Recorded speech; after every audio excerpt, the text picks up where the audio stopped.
Hello students, आज हम लोग सेंटर ऑफ मास जो पिछले दिन हम लोग डिस्कस किए थे उसके ऊपर कुछ प्रॉब्लम को सॉल्व करने जा रहे हैं। ठीक है, इस चैप्टर का जो नाम था वो क्या था? System of particle and rotational motions. तो अभी हम लोग सिस्टम ऑफ पार्टिकल्स डिस्कस कर रहे थे, उसके अंदर क्या जो टॉपिक है वो है सेंटर ऑफ मास। जब ये टॉपिक मतलब ये प्रॉब्लम हम करा लेंगे उसके बाद क्या होगा, हम लोग रोटेशनल मोशन में जाएंगे। ठीक है, मतलब वो एक ही चैप्टर से।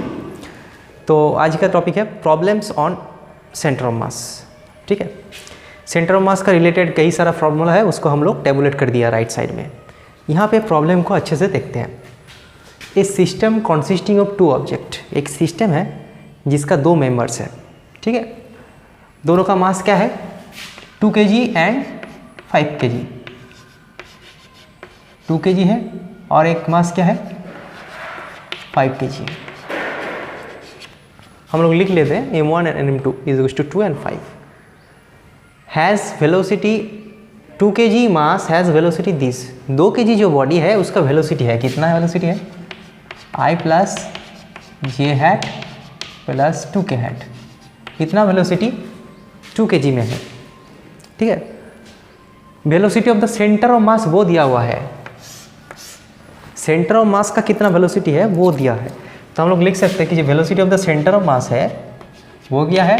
आई hat plus j hat plus 2k hat. यहाँ पे पूछा गया है कि find the velocity of the 5 kg मास। इसका वेलोसिटी हम लोगों को पता करना है। तो एक सिस्टम है दो पार्टिकल्स का, इसका वेलोसिटी दिया हुआ है, इसका वेलोसिटी हम लोगों को कैलकुलेट करना है और सेंटर ऑफ मास का वेलोसिटी दिया हुआ है। ठीक है, तो कौन सा फॉर्मूला हम लोग लगाएंगे? VCM का फॉर्मूला लगाएंगे।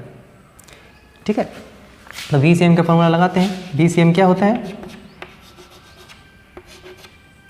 MI/VI इसका सम by sum over MI।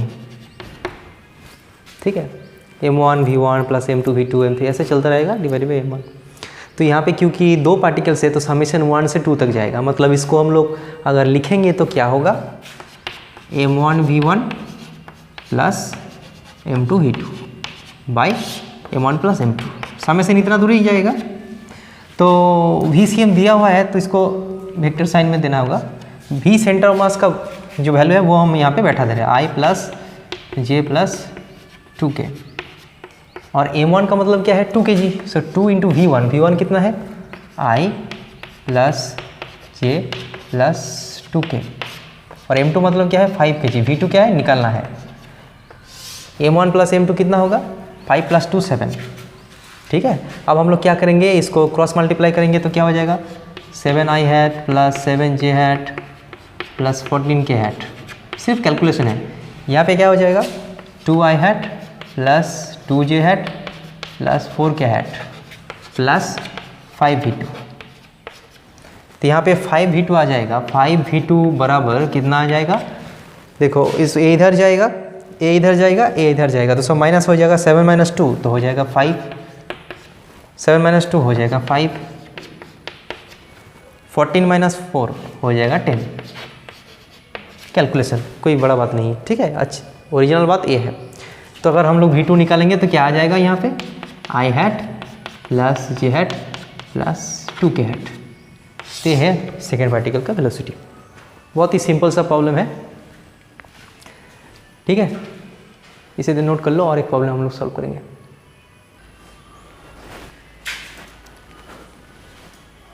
Next problem हम लोग देख लेते हैं। यहाँ पे है 2 point masses 3 kg and 5 kg are at 4 metre and 8 metre from the origin on the x axis.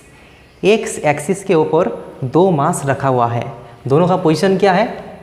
4 metre and 8 metre from the origin. तो पहले हम लोग एक्सिस ड्रॉ करते हैं। ये हमारा एक्सिस है 0,0। तो y एक्सिस में हम लोग कोई काम नहीं कर रहे, x में ही काम कर रहे हैं। तो जो 3 kg ब्लॉक है वो 4 मीटर में है, मतलब यहाँ पे है 4,0 में है। यहाँ पे है 3 kg मास यहाँ पे रखा हुआ है और एक मास रखा हुआ है 8 मीटर में, तो यहाँ पे रखा हुआ है। ठीक है, वहाँ पर लिखा हुआ है कि आर एट 4 मीटर और 8 मीटर, मतलब ए कितना है? 4 मीटर, ए कितना है? 8 मीटर। तो इसका कोऑर्डिनेट लिख लेते हैं। इसका कोऑर्डिनेट क्या होगा 4,0, इसका कोऑर्डिनेट क्या होगा 8,0। तो हम लोगों को मास मिल गया और उसका कोऑर्डिनेट मिल गया। अब यहाँ पे क्वेश्चन है locate the centre of mass of 2 point masses. ये जो सिस्टम है इसका सेंटर ऑफ मास कहाँ पे है वो डिटरमाइन करना है फ्रॉम द ओरिजिन। ओरिजिन से कहाँ पे, मतलब ओरिजिन के रेस्पेक्ट में कैलकुलेट करना है कि ओरिजिन के रेस्पेक्ट में वो कहाँ पे है। ओरिजिन के रेस्पेक्ट में ए यहाँ पे है, ओरिजिन के रेस्पेक्ट में सेकेंड मास यहाँ पे है, ओरिजिन के रेस्पेक्ट में सेंटर ऑफ मास कहाँ पे है वो निकालना है। तो हम लोग कोऑर्डिनेट मिल गया तो सेंटर ऑफ मास इजीली निकल सकते हैं। तो हम लोग निकाल सकते हैं कि एक cm is equal to sum over mi xi by sum over mi। क्योंकि यहाँ पे दो ही पार्टिकल्स है तो समेशन 1 से लेके 2 तक जाएगा। तो इसका क्या हो जाएगा m1 x1 plus m2 x2 समझ में आ रहा है, divided by m1 plus m2। First mass कितना है बोलो, फर्स्ट मास है 3 kg, उसका एक्स कोऑर्डिनेट क्या है 4। सेकेंड मास है 8 kg, उसका एक्स कोऑर्डिनेट क्या है 8, divided by 3 plus 8 11। So 12 plus 64 by 11 तो कितना होगा 76 बाई 11। ठीक है, 12 and 64 76 by 11। Approximately it is 7 metre, approximately थोड़ा सा कम होगा। तो जो सेंटर ऑफ मास है वो कहाँ पे रहेगा, वो रहेगा ये 4 है 8 है 7 में रहेगा, यहाँ पे कुछ रहेगा, यहाँ पे सेंटर ऑफ मास यहाँ पे रहेगा। उसका कोऑर्डिनेट क्या होगा, सेंटर ऑफ मास का कोऑर्डिनेट क्या होगा 7,0 होगा कि नहीं होगा, मतलब 7,0 में यहाँ पे रहेगा सेंटर ऑफ मास। समझ में आ गया, सेंटर ऑफ मास का कोऑर्डिनेट हो गया। तो पहला क्वेश्चन हो गया कि from the origin it is at 7 metre from the origin. Y axis के यहाँ पे कोई काम नहीं है क्योंकि सभी का वाई कोऑर्डिनेट 0 है, तो सेंटर ऑफ मास का वाई कोऑर्डिनेट भी क्या होगा 0 होगा। ठीक है, तो हम लोग क्या लिख सकते हैं यहाँ पे आंसर 7 मीटर फ्रॉम ओरिजिन।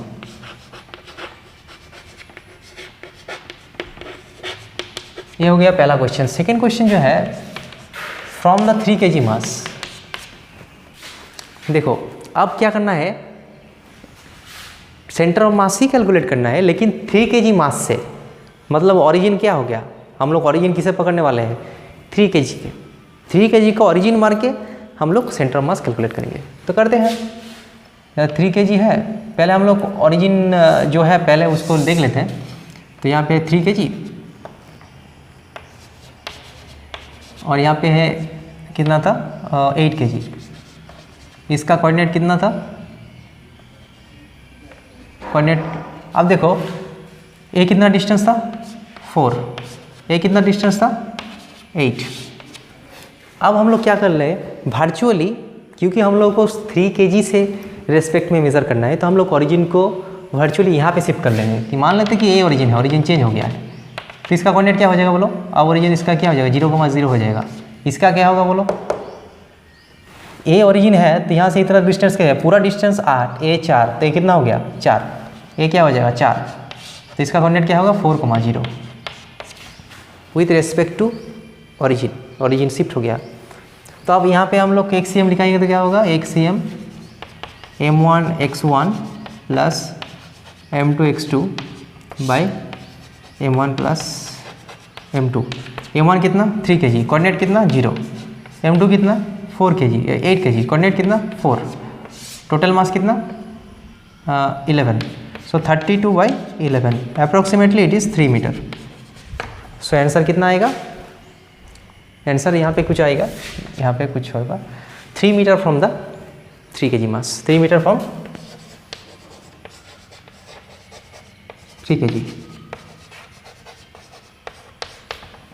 ठीक है, और ये सब करने की ज़रूरत भी नहीं है, हम लोग दूसरे तरीके भी से निकाल सकते। कैसे, देखो इसका कोऑर्डिनेट क्या है 7,0, इसका कोऑर्डिनेट क्या है 4,0। तो यहाँ से इसको माइनस कर देंगे, मतलब कितना निकल जाएगा 3 है, मतलब 3 kg से 3 मीटर दूर है, वही निकालना है। तो अलग से उसको निकालने की ज़रूरत नहीं है। ये हम लोग ऐसे दिखाया क्योंकि इसको मतलब तुम लोग प्रैक्टिस कर सकते हो, एक मेथड है। लेकिन हम लोग डायरेक्ट यहाँ से ही बोल सकते हैं कि सेंटर ऑफ मास 3 kg के रेस्पेक्ट में 3 मीटर दूरी पे है।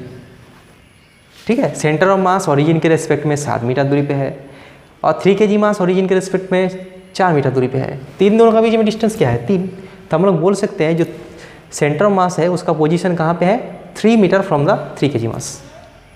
अब हम लोग centre of mass of a uniform rod वो निकालेंगे। ठीक है, एक प्रॉब्लम करना है लेकिन उससे पहले फार्मूला डिराइव करना है। तो अगर हमारे पास ऐसे पार्टिकल्स हैं, अलग अलग जगह पे रखा हुआ पार्टिकल्स, और हर एक पार्टिकल्स का कोऑर्डिनेट पता है, तो सेंटर ऑफ मास कहाँ पे होगा, उसका कोऑर्डिनेट क्या होगा, वो हम लोग यहाँ से निकाल सकते हैं।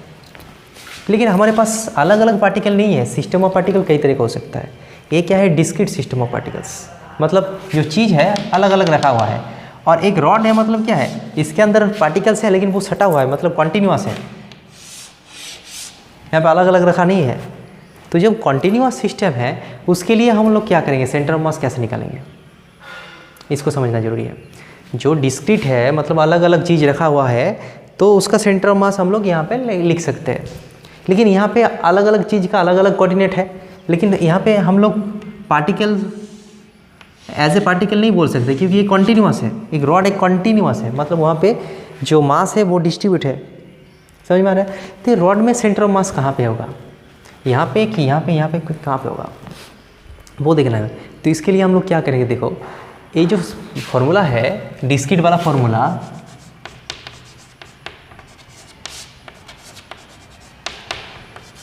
इसको हम लोग थोड़ा सा बदल देंगे। कैसे बदलेंगे, क्योंकि यहाँ पे क्या कर रहे थे कि अलग अलग पार्टिकल का अलग अलग कोऑर्डिनेट था और उसको हम लोग ऐसे समीशन करके उसका सेंटर ऑफ मास निकालना था। अभी हम लोग क्या करेंगे, एक छोटा पोर्शन लेंगे, एक छोटा dx वाला लेंथ का, dx लेंथ का एक छोटा पोर्शन लेंगे, एक छोटा पोर्शन लेंगे और उसका कितना मास होगा और वो कितना दूरी पे है और उसका कोऑर्डिनेट लिखेंगे। इसका कोऑर्डिनेट क्या है, x। ये अगर ओरिजिन है तो यहाँ से इसका डिस्टेंस कितना है, x डिस्टेंस दूरी पे dx है। ठीक है, तो हम लोग यहाँ पे क्या लिखेंगे, इसका मास लिखेंगे। इसका मास क्या है, छोटा सा मास इसीलिए dm, छोटा सा पोर्शन उसका मास, उसका डिस्टेंस क्या होता है, मास इंटू डिस्टेंस, डिस्टेंस का है x, उसको इंटीग्रेट कर देंगे डिवाइडेड बाय टोटल मास।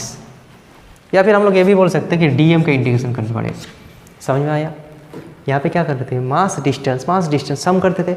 यहाँ पे क्योंकि कॉन्टीन्यूअस है तो हम लोग क्या करेंगे, एक छोटा सा मास लेंगे, उसका डिस्टेंस लिखेंगे और मास डिस्टेंस को सम कर रहे हैं, तो जो सम है वो कॉन्टीन्यूअस करेंगे तो उसको क्या हो जाता है, इंटीग्रेशन हो जाता है। इंटीग्रेशन क्या है, वो समीशन ही तो है लेकिन कॉन्टीन्यूअस समीशन है। ठीक है, जब हम लोग डिस्क्रीट वाइज समीशन करते हैं, जैसे कि 1 से 10 तक जितना नंबर है सम करो, 1 + 2 + 3 ऐसे, तो वो हो गया समीशन। और इंटीग्रेशन कब होता है, अगर बोला कि 1 से 10 तक कॉन्टीन्यूअस समीशन करो, इसका मतलब कितना नंबर है, 10 नंबर नहीं है, 1 और 2 के बीच में ही इनफाइनाइट नंबर है। कैसे, 1.1, 1.111, 1.111, ऐसे 1 और 2 के बीच में ही इनफाइनाइट नंबर्स है। तो अगर हम लोग सबको जोड़ना चाहते हैं, कॉन्टीन्यूअस करना चाहते हैं, तो वैसे हम लोग जोड़ नहीं पाते हैं। हम लोग को क्या करना पड़ता है, इंटीग्रेशन करना पड़ता है। तो हम लोग यहाँ पे इंटीग्रेशन करेंगे क्योंकि रॉड क्या है, कॉन्टीन्यूअस है। तो हम लोग क्या करेंगे, एक ही फॉर्मूला है, एक छोटा सा मास लेंगे, उसका डिस्टेंस लिखेंगे, लेकिन उसको समेशन के बदले क्या करेंगे, इंटीग्रेशन करेंगे। ठीक है, समझ में आ गया। तो यहाँ पे हम लोग क्या करते हैं, एक रॉड को ड्रॉ करते हैं। एक रॉड है, इसका मास है, रॉड का मास कितना है दिया हुआ है, रॉड का मास है m, लेंथ कितना है, लेंथ है कैपिटल L, मास है कैपिटल M, लेंथ है कैपिटल L। ठीक है, तो हम लोग क्या करते हैं, ओरिजिन मान लेते हैं इसको। एक तो ओरिजिन हमको पकड़ना ही होगा, ये एक्स एक्सिस से मान लेते हैं। तो हम लोग क्या करेंगे, पूरा सिस्टम का सेंटर ऑफ मास कहाँ पे है बाद में लिखेंगे। तो उसको लिखने के लिए क्या चाहिए, एक छोटा सा मास लेना पड़ेगा। वहाँ पे क्या लेते थे, आयत पार्टिकल लेते थे, लेकिन यहाँ पे कोई भी एक मास लेना पड़ेगा। मान लेते कि एक डिस्टेंस दूरी पे, एक डिस्टेंस के दूरी पे यहाँ पे एक छोटा सा लेंथ हम लोग ले रहे हैं, इसका डिस्टेंस कितना है, dx। So consider a very small element dx at a distance x from the origin. ये ओरिजिन है और 0,0। ठीक है, तो इसमें कितना मास है, इसके अंदर कितना मास है, उसको कैलकुलेट करना होगा। सो मास पर यूनिट लेंथ क्या है, बोलो, मास पर यूनिट लेंथ m/l है कि नहीं है। Total mass of the rod कितना है, m, और लेंथ कितना है, टोटल l, a तो l है, टोटल लेंथ कितना है, l। तो पर यूनिट लेंथ में कितना मास है, मान लेते हैं कि हमारे पास एक रॉड है 100 मीटर और उसका मास है 200 kg। तो 200 जो kg मास है वो यूनिफॉर्मली हर जगह पे है, ठीक है। तो 200 पूरा रॉड का मास है 200। अगर हम लोग रॉड का थोड़ा सा हिस्सा ले लेंगे और तुमको पूछेंगे बोलो तो इसका मास कितना होगा, हम नहीं बता सकते। पहले तो हमको कैलकुलेट करना होगा कि पर यूनिट लेंथ में कितना मास है। यहाँ पे एक पैकेट है, पेन का पैकेट, यहाँ पे 100 पेन है और उसका टोटल कॉस्ट है 300। अब वहाँ से कुछ पेन निकालेंगे, बोलो तो इसका इतना दाम कितना है, हम बोल सकेंगे? नहीं बोल सकेंगे। पहले हमको निकालना पड़ेगा एक पेन का दाम कितना है, उसके बाद हम लोग उसको मल्टीप्लाई कर देंगे। तो यहाँ पे पूरा जो रॉड है उसमें मास कितना है, m। तो पर यूनिट लेंथ में कितना मास है, m/l। लेकिन हम लोग क्या चाहते हैं, एक छोटा सा मास कैलकुलेट करना चाहते हैं, ये वाला मास। तो यहाँ पे क्या होगा, mass of small length, mass of length dx। सो ये छोटा सा लेंथ में कितना मास है, m/l is the mass per unit length. Per unit length में इतना है तो dx लेंथ में कितना होगा, इतना होगा। उसे हम लोग नाम देते हैं dm, छोटा सा मास। तो अब हम लोग क्या करेंगे, एक सेंटर ऑफ मास निकालेंगे, कैसे, dm mass into distance. Distance कितना है, x, उसका समेशन का बदला हो जाएगा इंटीग्रेशन, और यहाँ पे होगा जो dm उसका इंटीग्रेशन। अब यहाँ से ध्यान से देखना, यहाँ पे जो dm है उसका वैल्यू हम लोग बैठा देते हैं m/l into x dx। x पहले से ही था, और यहाँ पे क्या होगा, m/l इंटू dx। यहाँ पे x नहीं है। अब यहाँ पे लिमिट क्या बैठाएंगे, x जो वेरिएबल है उसका लिमिट क्या बैठाएंगे, अच्छे से देखना। यहाँ पे जो dx है वो यहाँ पे शुरू हुआ है।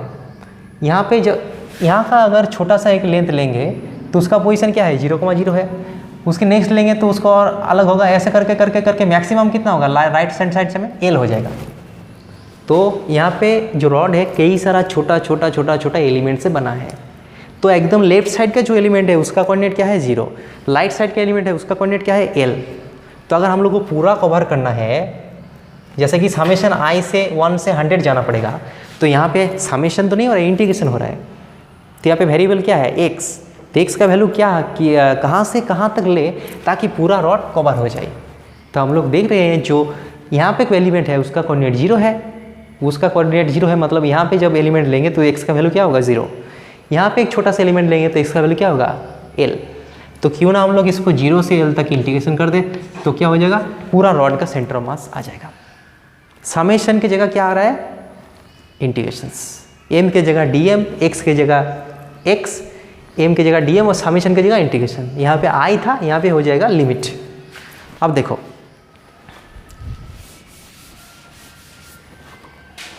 इसको इंटीग्रेशन करने से क्या होगा, देखो m/l जो है उसका कोई इंटीग्रेशन नहीं होगा क्योंकि वो तो कांस्टेंट है। x dx के इंटीग्रेशन करने से क्या होगा, x² 2।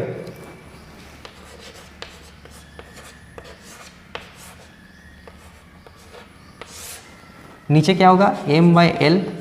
dx का इंटीग्रेशन करने से क्या होता है, सिर्फ x। तो क्या होगा, m/l। एक बार l बैठाना है, -0 बैठाना है। तो l बैठाएंगे तो x की जगह तो l² 2 होगा, और 0 बैठाएंगे तो 0² 2 होगा। नीचे m/l बैठाएंगे, x की जगह क्या होगा, l होगा, -0 होगा। लिमिट का मतलब पता है कि नहीं, इंटीग्रेशन करने के बाद एक बार अपर लिमिट बैठाना पड़ता है, फिर माइनस देके एक बार लोअर लिमिट बैठाना पड़ता है। तो यहाँ पे देखो क्या होगा, m/l l² 2 ऊपर, और नीचे क्या होगा, m/l/2। तो यहाँ पे सब कट जाएगा, तो बचेगा क्या, बचेगा सिर्फ l, सॉरी यहाँ पे l तो कट जाएगा, यहाँ पे m रहेगा, नीचे m रहेगा, m/l इंटू l, तो ये कट जाएगा, ठीक है। तो m रहेगा तो m कट जाएगा, क्या हो जाएगा, l/2। फाइनल आंसर क्या होगा, l/2।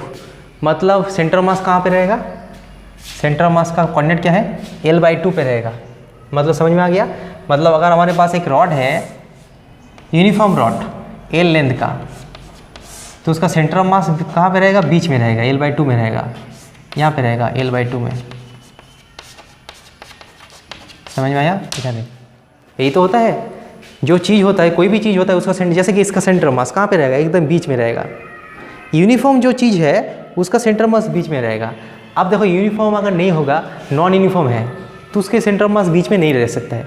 सेंटर मास हमेशा कहाँ पे रहता है, जिधर ज़्यादा मास है वहाँ पे शिफ्ट हो जाता है। यहाँ पे हम लोग और एक इंटरेस्टिंग प्रॉब्लम सॉल्व करने जा रहे हैं। यहाँ पे बोला है कि यूनिफॉर्म डिस्क, यूनिफॉर्म मतलब हर जगह पे मास इक्वली डिस्ट्रीब्यूट है, मतलब उसका डेंसिटी सेम है सब जगह पे, ऑफ रेडियस आर, ये circular hole of radius r by two is cut out, मतलब आर रेडियस का एक डिस्क है, हम लोग एक डिस्क बनाते हैं, क्या बनाते हैं, डिस्क। हमारे पास एक आर रेडियस का डिस्क है, इसका रेडियस कितना है, इसका रेडियस है आर, और उसके अंदर क्या हुआ, एक होल उसको कट करके बाहर निकाल दिया। जो होल कट करना है उसका रेडियस है आर बाई टू। कहाँ पे कट करना है, यहाँ पे, यहाँ पे, यहाँ पे, कहाँ पे, the centre of the hole is at r by two from the centre of the origin. ये जो सेंटर है इसका, इससे आर बाई टू डिस्टेंस पे यहाँ से एक होल कट करना है आर बाई टू रेडियस का, मतलब कैसे होगा, ऐसे,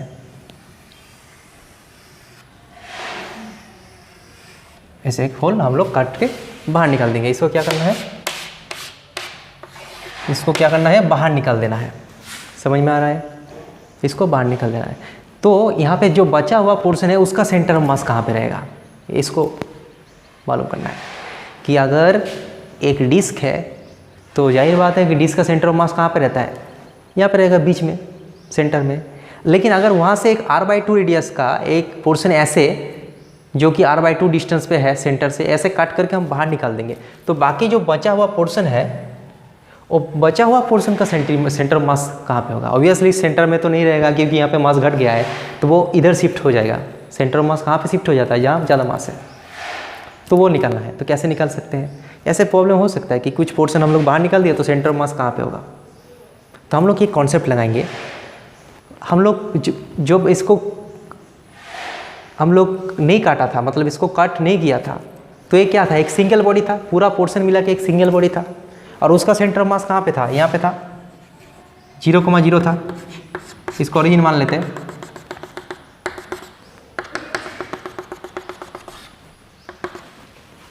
ठीक है, जब बॉडी एक सिंगल बॉडी था, इसका पोर्शन कट नहीं किया, तो उस समय क्या था, इसका ओरिजिन में सेंटर में क्या था, पूरा सिस्टम का सेंटर मास था।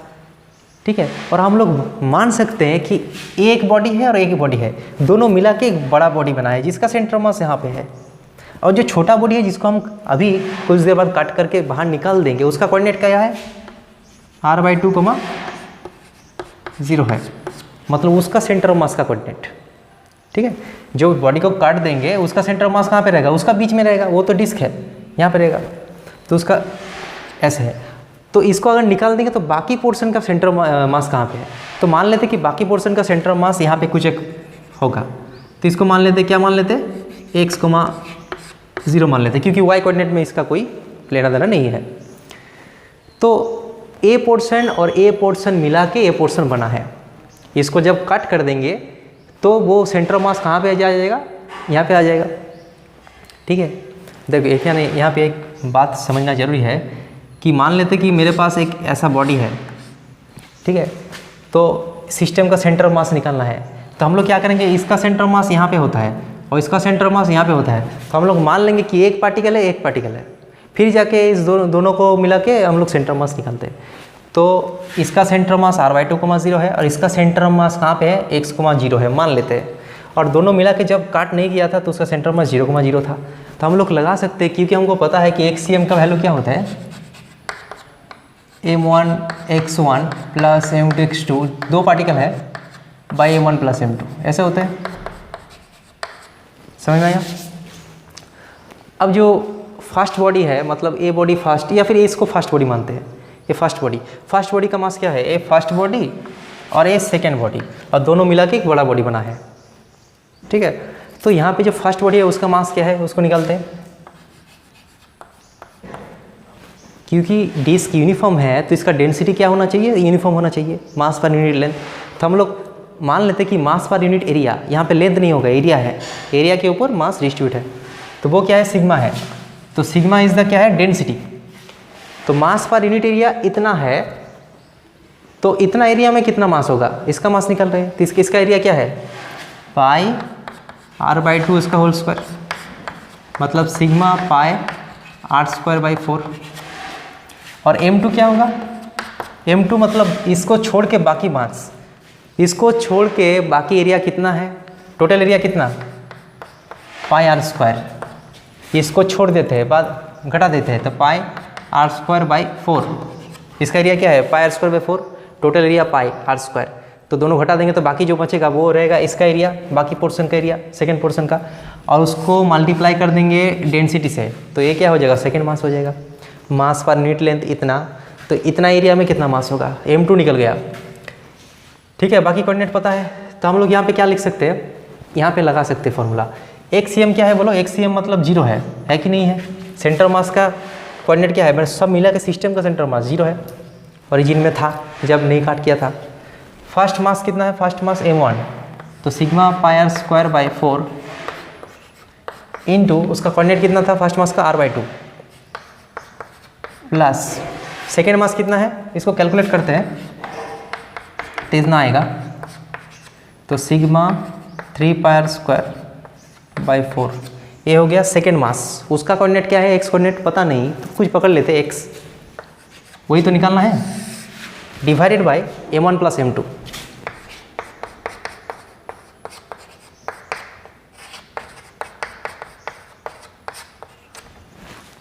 तो दिस इक्वल्स टू 0 हो जाएगा, क्योंकि 0 multiply by this equals to 0 हो जाएगा। तो यहाँ पे क्या निकल जाएगा, देखो यहाँ पे निकल जाएगा, नेक्स्ट लाइन में लिखना sigma pi r cube by 8 plus sigma 3 pi r square x by 4 equals to 0, ये आ गया। अब इसको सिंप्लीफाई करते हैं, इसको दाएं तरफ ले जाते हैं, तो sigma pi r square by 8 is equals to minus sigma 3 pi r square x by 4। यहाँ पे देखो पाई कट जाएगा, सिग्मा सिग्मा कट जाएगा, और यहाँ पे बचेगा क्या, यहाँ पे आर स्क्वायर भी नहीं है, यहाँ पे आर क्यूब था, सॉरी यहाँ पे आर क्यूब था, तो यहाँ पे क्या हो जाएगा, यहाँ पे आर बचेगा, तो r is equals to x equals to आ जाएगा आर बाई 6। इसको करके देखना क्रॉस मल्टीप्लाई करके, तो फाइनल आंसर क्या हो गया, आर बाई 6। मतलब इसका कोऑर्डिनेट क्या होगा, r by 6, 0 minus r by 6, 0 minus होगा, तो माइनस साइन है, मतलब जो बचा हुआ बॉडी है उसका कोऑर्डिनेट क्या है, माइनस आर बाई 6, 0 मिल गया। समझ में आया। तो ऐसा जब प्रॉब्लम देगा तो हम लोग क्या करेंगे, इन दोनों को अलग अलग बॉडी के हिसाब ट्रीट करेंगे। उसके बाद ओरिजिन में उसका सेंटर मास है, तो इसका मास निकालेंगे, इसका निकालेंगे, उसके बाद m1 x1 वो वाला फार्मूला हम लगा देंगे। तो ऐसे हम लोग सेंटर मास कैलकुलेट कर सकते हैं।